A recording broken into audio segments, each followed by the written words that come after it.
परामर्श लें।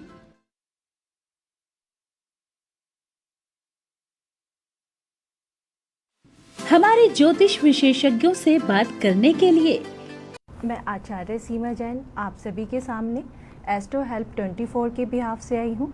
आप एस्ट्रो हेल्प 24 को डाउनलोड कर सकते हैं। गूगल प्ले स्टोर पर जाइए और एस्ट्रो हेल्प 24 को डाउनलोड कीजिए। वहाँ पर आपको हमारे ज्योतिष मिलेंगे जो आपकी समस्याओं का निदान करेंगे। वहाँ पर हमारे ऑरा क्लीनर और न्यूमरोलॉजिस्ट और बहुत सारे ऐसी जानकारियाँ देंगे जिनका आपको पता भी नहीं है। मैं आपको एक बात बताना चाहूँगी कि हमारे जीवन में कलर का भी बहुत महत्व है। मान लीजिए आप किसी जॉब पर इंटरव्यू के लिए जा रहे हैं और इंटरव्यू के लिए जा तो रहे हैं और आपकी प्रिपरेशन भी बहुत अच्छी है। आपने कभी कभी देखा होगा कि आपके काम बनते बनते बिगड़ जाते हैं। तो ऐसा क्यों है? ऐसा क्यों होता है आपके साथ? कितनी बार होता है कि आप उस कलर को पहन के चले जाते हैं जो आपके फेवरेबल है ही नहीं। मान लीजिए आपका सैटन अच्छी कंडीशन में नहीं बैठा हुआ है और आप ब्लैक शर्ट पहन के जा रहे हैं, या मान लीजिए ब्लैक वॉच ही पहन के जा रहे हैं, तो काम आपका अटक जाएगा, आपका काम आगे बढ़ ही नहीं पाएगा। तो ऐसे में आपको क्या करना चाहिए? आपके फेवरेबल कलर कौन से हैं? आपको क्या क्या सावधानियां बरतनी चाहिए अपने जीवन में, और ये हमारे विशेषज्ञ ज्योतिष आपको बताएंगे। सावधानियां रखना जीवन में बहुत ज़रूरी है। आपने सुना ही होगा कि अगर आप कुंडली के अकॉर्डिंग, सबके लिए सावधानियां अलग अलग होती हैं। ये नहीं है कि जनरल सावधानियां हैं, ये नहीं करना चाहिए। वो जनरल सावधानियां तो हमारे बुजुर्ग भी, हमारे माता पिता भी, भाई बहन भी सब जानते हैं कि हमें पूजा पाठ करनी चाहिए, हमें किन किन बातों का ध्यान रखना चाहिए। मैं उन सावधानियों की बात नहीं कर रही हूँ। सावधानियाँ मतलब आपकी कुंडली में क्या सावधानियाँ आपको रखनी है और आपको क्या नहीं करना है और क्या करना है, वो हमारे ज्योतिष आपको बताएंगे। जैसे कि आपने सुना होगा किसी को कोई ज्योतिष बताता है कि आप कपड़ों का दान ना करें। अगर जब भी आप कपड़ों का दान करेंगे तो आपको परेशानियों का सामना करना पड़ेगा। और कुछ प्लैनेट जैसे उनकी दशा इतनी अच्छी नहीं है और कोई ऐसे घर में बैठे हैं कि मान लीजिए जुपिटर है, आपके कोई ऐसे घर में बैठा है, तो हम उनको एडवाइस करते हैं कि आप अगर मंदिर जाते हैं तो मंदिर जाकर वहाँ से प्रसाद ग्रहण ना करें। अगर प्रसाद ग्रहण करोगे तो वहाँ पर कुछ रुपया या कोई भी पैसा आपको डाल के आना है। फ्री में प्रसाद किसी से भी नहीं लेना है। नहीं तो क्या होता है कि आपकी कुंडली में होता ही नहीं है कि आप किसी से फ्री में किसी की वस्तु लो। अगर आप लेते हो तो आप देखना उस दिन मतलब कुछ ना कुछ हो जाता है। अचानक से कुछ घटनाएं जो घटती हैं वो इसीलिए ही घटती हैं कि हमारी कुंडली में वो लिखा नहीं होता। हम कितनी बार दान करे जाते हैं, जैसे कि सब बताते हैं, हमारे बुजुर्ग भी बताते हैं, हमारे सब पंडित वगैरह भी बताते हैं कि भाई दान करना चाहिए। हम बिना कुछ देखे, बिना कुंडली के देखे और दिखाए बस दान करे चले जाते हैं। तो ऐसा भी होता है कि भाई वो दान आपको सूट करेगा या नहीं करेगा। आप अपनी कुंडली के अकॉर्डिंग दान कीजिए, तब देखिए कि आपको कितने अच्छे रिजल्ट मिलते हैं। तो ये आपको कुछ कुछ सावधानियां हैं जो कि लाल किताब में बताई जाती हैं कि भाई कुछ सावधानियों को अगर आप फॉलो करोगे, नियमों का पालन करोगे, और आपको ये सावधानियां बताएगा कौन कि आपकी कुंडली में कौन सी सावधानियां हैं और कौन सी चीज़ों का यूज़ करना चाहिए, वो आपको ज्योतिष ही बता सकते हैं। इसलिए आप हमारे एस्ट्रो हेल्प 24 को डाउनलोड कीजिए और वहाँ पर जो हमारे विशेषज्ञ ज्योतिष बैठे हैं उनसे कॉन्टैक्ट करिए। चलिए दोस्तों, आज आपको कुछ शनि देव के बारे में बताना चाहूँगी। जैसे कि आपको पता ही होगा, जब भी शनि देव का कुछ होता है पंडित जी कहते हैं हनुमान जी की पूजा कीजिए। आपको इसका पता है कि हनुमान जी की पूजा हमें क्यों करनी चाहिए? जब भी शनि देव का कोई भी कष्ट आता है तो हनुमान जी की पूजा करना बताते हैं, उनके चोला चढ़ाना बताते हैं, उनके सामने दिया जलाना बताते हैं। ऐसा क्यों है? तो इसके बारे में मैं कुछ आपको प्रकाश डालना चाहूँगी, क्योंकि आपको इसके पीछे की कहानी का भी पता होना चाहिए ऐसा क्यों होता है। एक बार की बात है, जैसे कि आपको पता ही है, शनि देव जो हैं और वो छाया को ही अपनी माता मानते थे, उन्हीं को ही माता का दर्जा देते थे। और संज्ञा और सूर्यदेव को अपना पिता नहीं मानते थे और उनसे नफरत करते थे। तो उनके मन में कुछ ऐसा ही बैठा हुआ था। जब छाया को ये ज्ञान हुआ कि इन दोनों की नफरत दिन पे दिन बढ़ती जा रही है, छाया जो थी वो संज्ञा का ही स्वरूप थी, संज्ञा देवी ने ही उनको क्रिएट किया था अपनी सुविधा के लिए। तो जब उन्हें पता चला कि ये शनि देव जो है वो बहुत प्यार करती थी शनि देव को, कि भाई ये आगे कहानी बढ़ ही नहीं रही है, मतलब शनि देव जो हैं उनसे और भी ज़्यादा नफरत करते जा रहे हैं, जो सृष्टि के लिए ठीक नहीं है। तो उन्होंने अपना शरीर त्यागने के लिए ठाना कि मैं अब ये शरीर त्याग दूंगी, और जब ये शरीर त्याग दूंगी तब उन्हें सारी कहानी का पता चलेगा और फिर वो मुझे क्षमा भी कर देंगे और सूर्य देव को अपना पिता भी मानेंगे। तो उन्होंने जैसे अपना शरीर त्याग दिया तो शनि देव ये बात सहन नहीं कर पाए। वो अपनी माता को जी जान से ही प्यार करते थे, क्योंकि वो समझते थे उनकी माता छाया के अलावा उनके साथ और कोई भी नहीं है उनका साथ देने के लिए। तो उन्होंने फिर गुस्से में आके, जैसे वो उद्दंड तो थे ही, उनका बचपन बहुत ही कष्ट में गया था, तो वो उद्दंड तो थे ही, उन्होंने गुस्से में आके सूर्यदेव को निगल लिया। आपने बहुत सारी कथाओं में सुना होगा कि हनुमान जी ने सूर्यदेव को निगला, पर ये पुराणों में ही लिखा हुआ है जो मैं आपको बता रही हूँ कि उन्होंने सूर्यदेव को गुस्से में निगल लिया और वो पाताल लोक में जाकर बैठ गए, जिससे कि कोई उन्हें दबाव उन पर ना डाल पाए। जैसे ही वो पाताल लोक में गए तो सारे में हाहाकार मच गया और सब कहने लगे, क्योंकि सारी सृष्टि तो सूर्यदेव पर ही टिकी हुई है, जैसे कि आप सभी को पता है सूर्यदेव तो सारी सृष्टि के कर्ता धर्ता है। तो सारी जगह जब हाहाकार मच गया तो ब्रह्मा जी ने हनुमान जी को बुलाया, उन्होंने सारी बातें बताई विस्तार से कि क्या क्या हुआ है। और जैसे कि हनुमान जी को वो शनि देव का अच्छा प्रिय मित्र कहते थे, और जैसे कि सबको पता है शनि देव जो है हनुमान जी की कोई बात नहीं टालते थे, वो उनसे हमेशा प्यार से बोलते थे, प्यार उनका सद्भाव हमेशा उनके साथ बना रहता था। तो ब्रह्मा जी ने जब हनुमान जी को भेजा वहाँ पर और कहा कि आप शनिदेव को मनाइए और ये सब काम ठीक कराइए, क्योंकि सृष्टि में आगे जाके शनिदेव की बहुत अच्छी भूमिका होने वाली है। वो पूरी सृष्टि के पालनहार हैं और आगे जाके उनका बहुत ही महत्व रहेगा। तो जैसे ही हनुमान जी वहाँ पर गए, उन्होंने शनिदेव से प्रार्थना की, और शनिदेव तो मानने वाले थे ही नहीं, उनका तो दिमाग उस टाइम पे बहुत ही गर्म हो रहा था।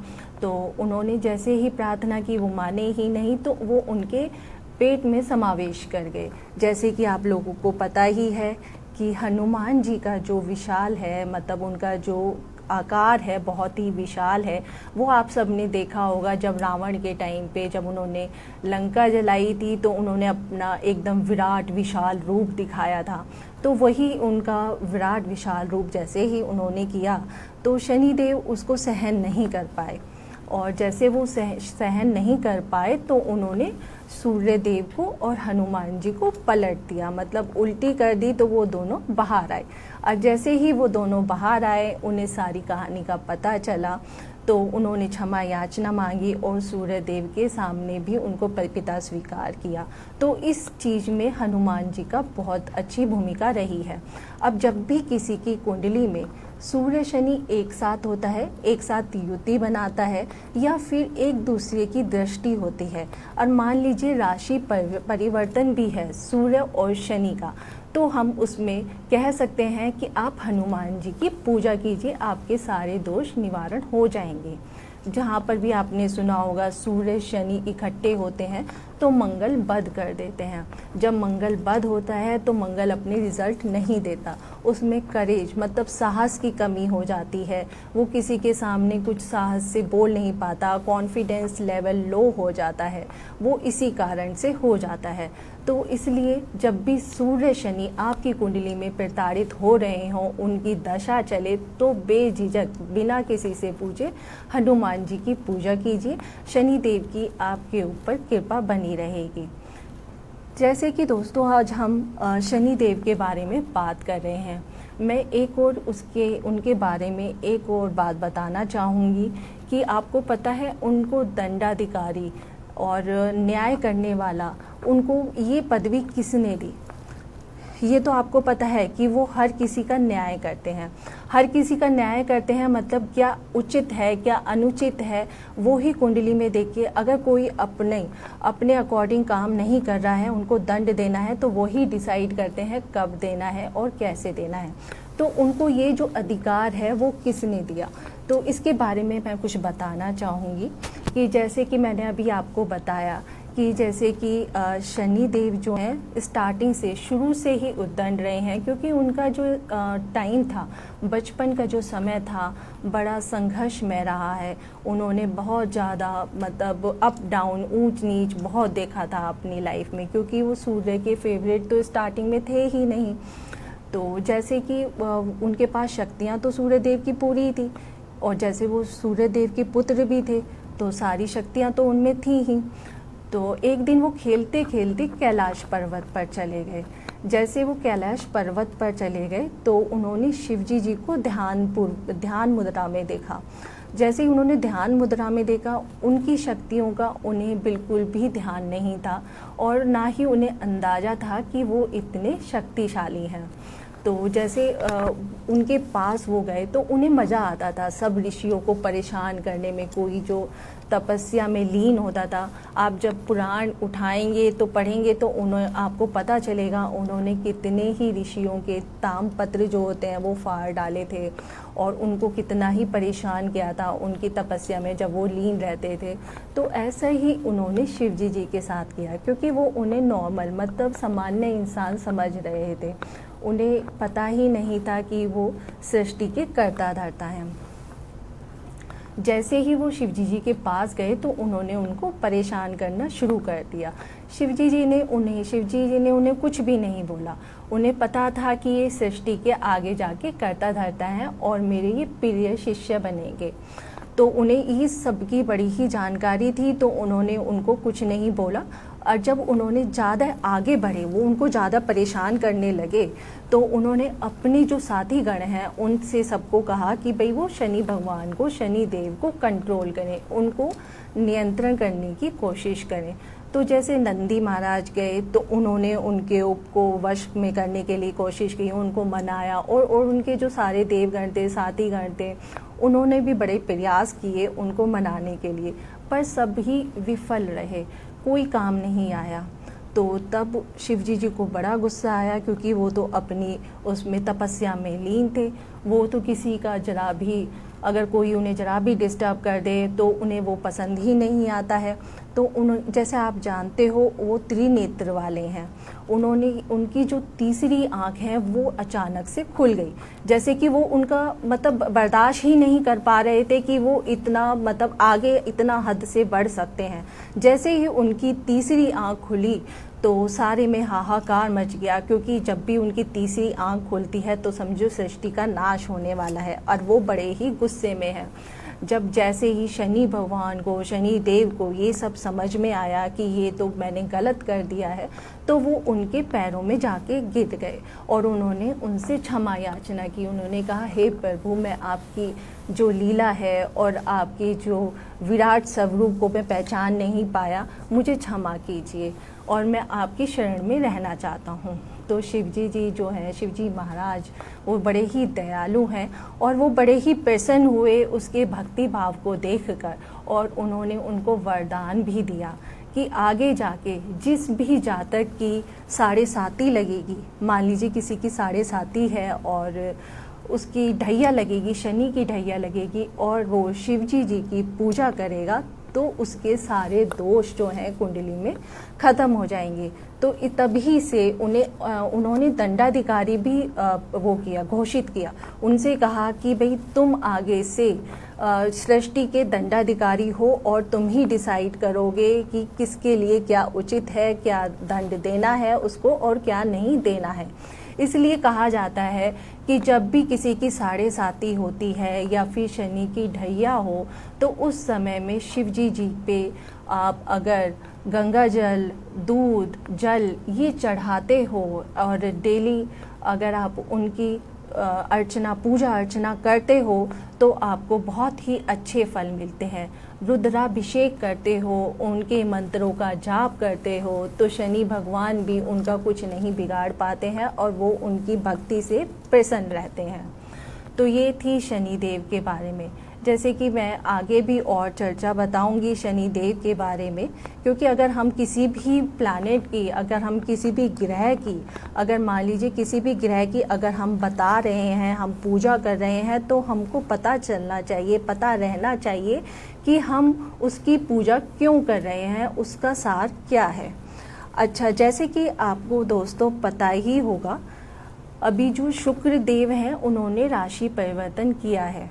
राशि परिवर्तन किया है, वो अभी तुला राशि में आए हैं। अभी जैसे वो तुला राशि में आए हैं और वो अलग अलग लगन के अकॉर्डिंग, लगन के हिसाब से किसको कैसा फल देंगे, मैं उसके बारे में आपको कुछ बताना चाहूँगी। जैसे कि आपको पता है कि शुक्र की जो है 2 राशियाँ हैं, वृषभ राशि है और तुला राशि है। वृषभ और तुला राशि में ये बहुत ही खुश रहते हैं और उनकी जो उच्च राशि है मीन राशि है, और ये जो तुला राशि में है ये अपनी ही राशि में है। तो मैं आपको कुछ बताना चाहूँगी सभी लगन के अकॉर्डिंग ये शुक्र देव किसको कैसा रिजल्ट देंगे और उन्हें क्या क्या उपाय करने चाहिए, और ये 1 महीने तक अगर ये उपाय करते हैं तो उनके लिए क्या रिजल्ट मिलेंगे। हाँ जी, पहले हम आते हैं मेष लगन के लिए। जैसे मेष लगन की कुंडली में शुक्र जो है अपनी ही राशि का, तुला राशि का 7th हाउस में आ गया है। तो मेष राशि के लिए शुक्र क्या रिजल्ट देगा, ये इन्हें अपने पार्टनर से, चाहे ये लाइफ पार्टनर है या फिर आप ये बिजनेस का पार्टनर है, आपको बहुत अच्छा फ़ायदा मिलेगा। मतलब उनके साथ आपके कांटेक्ट, मतलब उनके साथ अच्छे संबंध रहेंगे। जैसे आप अपने लाइफ पार्टनर के साथ भी देखिए तो उनके साथ आपके संबंध अच्छे रहेंगे और उनकी वजह से आपको प्रॉफिट भी हो सकता है, या फिर आपके लाइफ पार्टनर को मतलब कोई भी अच्छी अपॉर्चुनिटी मिल सकती है। और मेष लगन वालों के लिए अगर हम देखें तो अगर हम उनकी संतान के बारे में बात करें तो संतान जो हैं उनकी यात्रा पे जा सकती हैं और वो थोड़ा सा यात्रा पर मतलब खर्च कर सकते हैं, जो उनका मेष लगन के बारे में बताया जा रहा है ये।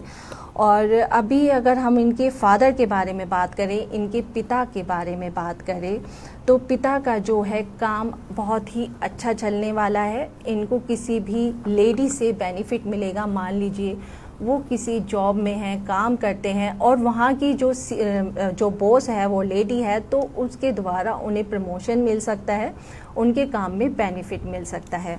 आप मेष लगन के जातक क्या करें, काली गाय को आप चारा डालें शुक्रवार के दिन, तो बहुत ही अच्छा रहेगा। और आपको लगता है कि किसी भी वजह से आपकी वाइफ की तबीयत ठीक नहीं है या उन्हें कोई भी परेशानी आ रही है, तो आप एक काम कर सकते हैं, उनके जो वज़न का, अपनी वाइफ के वज़न का जो है 10वां भाग लेके आप ज्वार लेके आप गाय को खिलाएं या मंदिर में दान करें।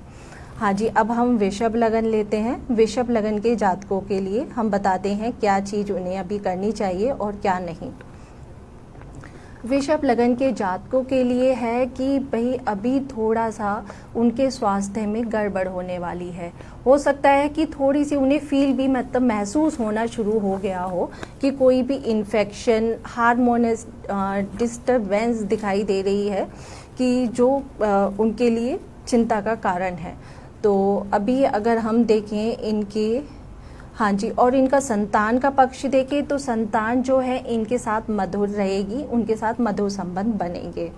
और पिता के लिए देखिए तो पिता का भाग्योदय होगा और पिता को अच्छे कार्य भी मिलेंगे और इनके साथ भी संबंध अच्छे होंगे।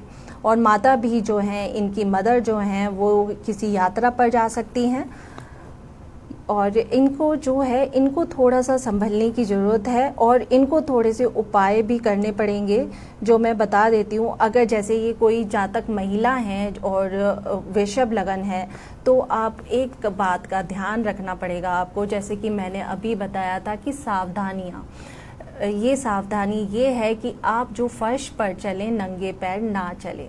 आपके पैर में या तो सॉक्स होनी चाहिए या फिर चप्पल होनी चाहिए, और जितना आप मतलब कुछ भी पहन के चलेंगे आपको फ़ायदा रहेगा। हाँ जी, और अब हम आते हैं मिथुन लगन पर।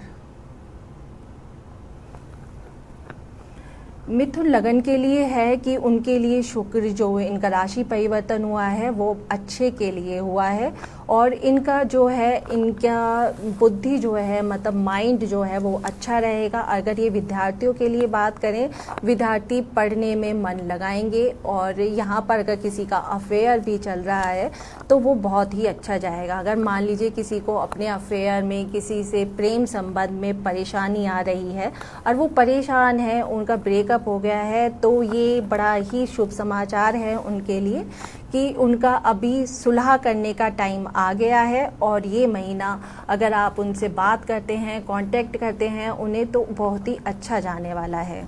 और इसके लिए आप क्या करें ये मैं बता देती हूँ। और आपकी जो हैं ये मिथुन लगन वाले जो हैं, और इनकी अगर हम देखें तो माता के साथ भी अच्छे संबंध रहेंगे। और इनके जो भाई बहन हैं, मिथुन लगन के जो भाई बहन हैं, वो घूमने फिरने जा सकते हैं। घूमने फिरने पर वो पैसा जो है अपना मतलब अपना पैसा लगाएंगे, उनका खर्चा आने वाला है।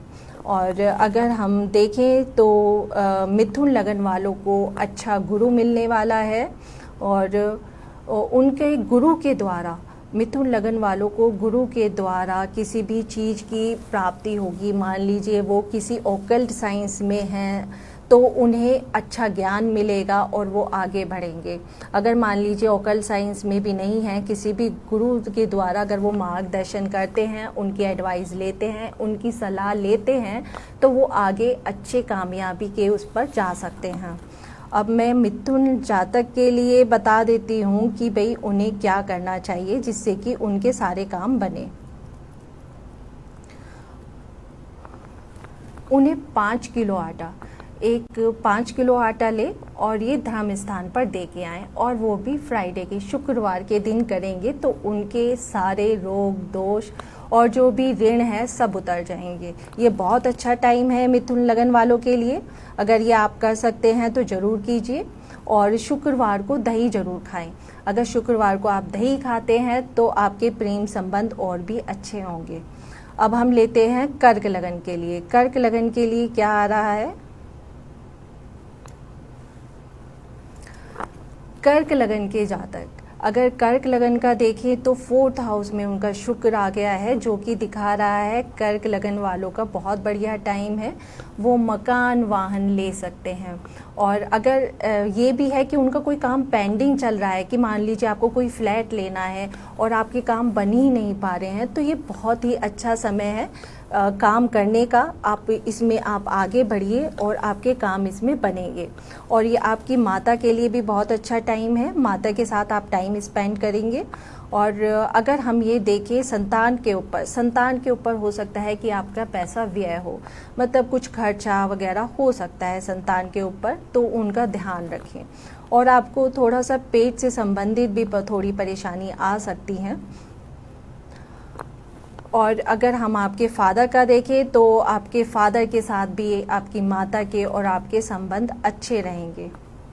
और आपके बड़े भाई बहन, अगर हम आपके बड़े भाई बहन का देखें कि उनके ये दिखाई दे रहा है कि उनके स्वास्थ्य में कुछ परेशानी आ सकती है, या फिर वो कोई लोन वगैरह लेने के लिए सोच रहे हैं तो वो ले सकते हैं, क्योंकि उनका ऋण वगैरह या लोन लेने का दिखाई दे रहा है। और उनके लिए मैं ये बता देती हूँ कि भाई वो क्या सावधानी रखें जिससे कि उनके काम बने। और अपनी पत्नी के साथ एक बात और बताना चाहूँगी कि आप अपनी पत्नी के साथ अच्छे संबंध रखें।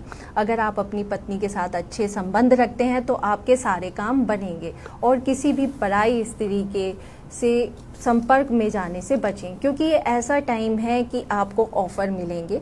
तो इसलिए आपके लिए बेस्ट है कि भाई आप उससे बचें और दूर ही रहें।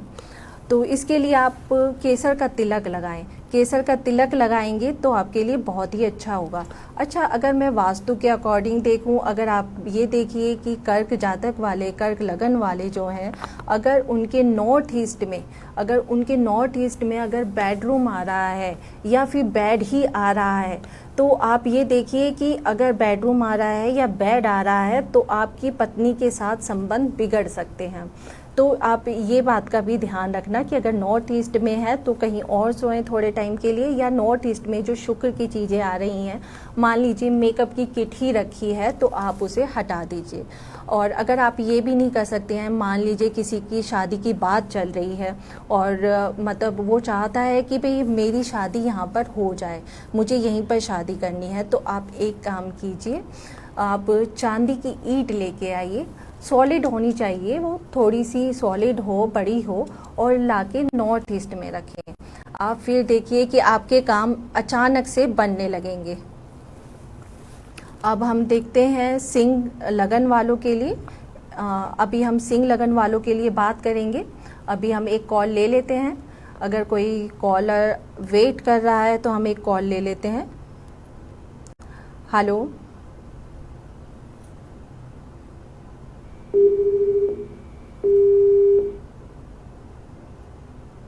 हाँ जी, इतने कॉलर कनेक्ट हो रहा है। मैं आपको सिंह लगन के बारे में कुछ बताऊंगी। हेलो। Hello ma'am. हाँ जी, नमस्ते। नमस्कार मैम। हाँ जी, नाम बताइए। हेलो। हेलो, हाँ जी, मैं सुन पा रही हूँ आपको, आप नाम बताइए। मेरा नाम हरमन है। हाँ जी, डेट ऑफ बर्थ बताइए। 5 अगस्त। हाँ जी। 2010। हाँ जी, 2010। 2010। हाँ जी, आप टाइम बताइए, समय बताइए। 4:40 पर। मॉर्निंग का है, ये सुबह का टाइम है या शाम का टाइम है? ये सुबह का टाइम है, सुबह का। 4:10 ना? हाँ, 4:00। वो बताइए, स्थान बताइए, प्लेस बताइए। यमुनानगर, यमुनानगर में मेरे पास सिकंदरा है। हाँ जी, स्थान बताइए, जन्म स्थान। जमत खान सिकंदरा में। जन्म स्थान मुझे क्लियरली सुनाई नहीं दे रहा है, आप क्लियर बताइए। सिकंदरा मैम, सिकंदरा में। हाँ जी, आप अपनी समस्या बताइए। मैम, जो है जो घर में हम रह रहे हैं, उस घर में कोई नौकरी चीज का वास है कि नहीं? जिस घर में आप रह रहे हो, किसका वास? ओपरी चीज। अच्छा, नेगेटिव थिंग्स का आप पूछ रहे हो, कोई मतलब नजर दोष वगैरह? हाँ जी, एक चीज बताइए, जो आपकी कुंडली में मुझे दिखाई दे रही है, आपको कोई ऐसे सपने आते हैं जो कि सर्प मतलब सांपों से रिलेटेड या नाग से रिलेटेड, आपको सपने में कुछ ऐसा दिखाई देता है? Yes ma'am. क्योंकि आपकी कुंडली में जो है वो सर्प दोष आ रहा है, वो दिखाई दे रहा है कि आपको ऐसे सपने लगातार आते रहते होंगे। अभी जैसे कि मंगल में राहु की भी दशा चल रही है, तो इस टाइम पे इसलिए आपको ज़्यादा इल्यूजन भी आ रहे हैं, ज़्यादा भ्रम भी हो रहा है, और ये दोष भी है। तो आप थोड़ी सी रेमेडीज कीजिए, तभी आपका निवारण हो पाएगा। Yes ma'am. हाँ जी, उपाय कीजिए। आपने नजर दोष के लिए कुछ किया है? हाँ जी, मैं आपको बता देती हूँ कि आपको क्या करना है। जैसे कि आपकी कुंडली में दिखाई दे रहा है कि अगर आपको सांप बार बार दिखाई देते हैं, नाग बार बार दिखाई देते हैं, तो ये आपकी कुंडली में दोष है। और इसके लिए आप शिवजी जी की पूजा करें, जो आपको ये इंडिकेशन दे रहे हैं कि अगर आप शिवजी जी पे जल दूध चढ़ाते हैं तो आपकी ये समस्या का निवारण होगा। और जैसे कि मंगल में राहु की भी दशा चल रही है, तो राहु के लिए भी आपको उपाय करने पड़ेंगे। और अगर आपके घर के आसपास कुआं है तो आप मुझे बताइए, मैं उसमें कुछ डालने के लिए बताऊंगी, जो कि आपके लिए बहुत ही फायदेमंद रहेगा। अच्छा, आप मुझे इसके लिए कांटेक्ट कर सकते हैं एस्ट्रो हेल्प 24 पर। वहाँ पर आप एस्ट्रो हेल्प 24 के माध्यम से मुझसे अपनी समस्याएं पूछ सकते हैं, जो कि मैं आपको सारी सावधानियां बताऊंगी, उपाय बताऊंगी। और आपकी समस्याओं का निदान करूंगी। जैसे कि हम आज 4 लग्नों के बारे में ही बात कर पाए, अब नेक्स्ट टाइम जब हम नेक्स्ट टाइम मिलेंगे तो मैं आगे बाकी के लगन के बारे में आप सबको जानकारी दूंगी। तब तक के लिए नमस्कार। हमारे ज्योतिष विशेषज्ञों से बात करने के लिए गूगल प्ले स्टोर से एस्ट्रो हेल्प 24 ऐप डाउनलोड करें और भारत के विद्वान ज्योतिष एवं टैरो रीडर से परामर्श लें।